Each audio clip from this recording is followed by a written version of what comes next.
Municipality పరిధిలోని కుక్కల నుండి ప్రజలను రక్షించేందుకు అన్ని చర్యలు చేపట్టామని నగర మేయర్ వసీం తెలిపారు. అనంతపురం నగరంలో కుక్కల నియంత్రణ కోసం సెగ్రిగేషన్ ఆవరణలో కుక్కలను సందర్శించారు. కుక్కల బారిన పడకుండా ప్రజలు అప్రమత్తంగా ఉండేందుకు మున్సిపల్ అధికారులు అన్ని చర్యలు చేపట్టామన్నారు.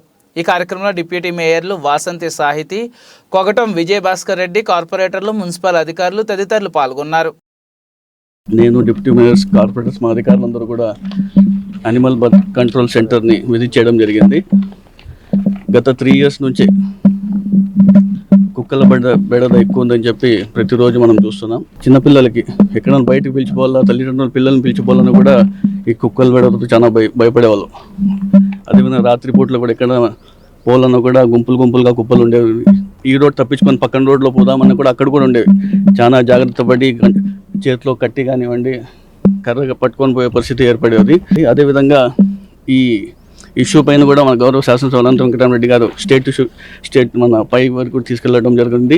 కొన్ని రోజుల తర్వాత డిసెంబర్లో మొత్తం రాష్ట్ర వ్యాప్తంగా దీనికి మన డైరెక్టర్ ఆఫ్ అనిమల్ హస్బెండరీ వాళ్ళు కూడా దీనికి టెండర్స్ కూడా పిలిచడం జరిగింది. డైలీ చెప్పున 50 to 55 కుక్కలు ఇక్కడ అనిమల్ బర్త్ కంట్రోల్ ఆపరేషన్స్కి తీసుకొచ్చి ఎవ్రీడే 50 to 55 ఆపరేషన్స్ కూడా చేస్తామని కూడా చెప్పడం జరిగింది.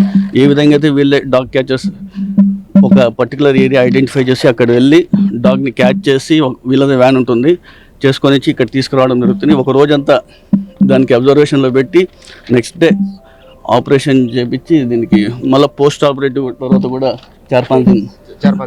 3-4 days ఆ కుక్కర్కి సంబంధించి మెడిసిన్స్ కానివ్వండి, ఫుడ్ అన్నీ కూడా వీళ్ళే చూసుకొని మళ్ళీ అదే ఏరియాలో పోయి రీలొకేట్ కూడా చేయడం జరుగుతుంది. దీనికి ఒక కమిటీ కూడా ఏర్పాటు చేయడం జరిగింది. కమిటీ ముఖ్యంగా దీనికి కమిషనర్ గారు చైర్మన్గా ఉన్నారు. ఎవ్రీ మంత్ వీళ్ళు చెప్పడం ఏమంటే కదా, ఎవ్రీ మంత్ వీళ్ళు వచ్చేసి ఏవైతే ఆర్గన్స్ తీసేసారో అవన్నీ కూడా కౌంట్ చేసి మేము ఫొటోస్ తీసుకొని అప్లోడ్ చేయడం జరుగుతుంది అంటున్నారు. నెక్స్ట్ రీబర్త్ లేకుండా ఈ ఆపరేషన్ కూడా చేయడం జరుగుతుంది.